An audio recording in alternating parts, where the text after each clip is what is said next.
السلام علیکم ورحمۃ اللہ وبرکاتہ۔ محترم ناظرین، استقبال ہے آپ کا آپ کے اپنے یوٹیوب چینل قرآن اور سائنس میں۔ اس چینل کے ذریعے معلومات آپ کی خدمت میں قرآن اور احادیث کے ذریعے پہنچائی جائے گی۔ اس سلسلے میں ہم روزمرہ کی دعائیں اور اذکار کے متعلق معلومات حاصل کریں گے۔ معاذ بن انس رضی اللہ عنہ سے روایت ہے کہ رسول اللہ صلی اللہ علیہ وسلم نے فرمایا، جو شخص کھانا کھانے کے بعد یہ دعا پڑھتا ہے تو اس کے گزشتہ گناہ معاف ہو جاتے ہیں۔ الحمدللہ الذی اطعمنی ھذا الطعام ورزقنیہ من غیر حول منی ولا قوت۔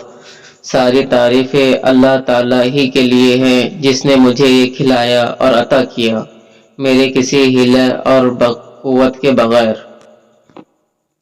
اسی سلسلے کو جاری رکھتے ہوئے روزمرہ کی دعائیں اور اذکار کے متعلق معلومات حاصل کریں گے۔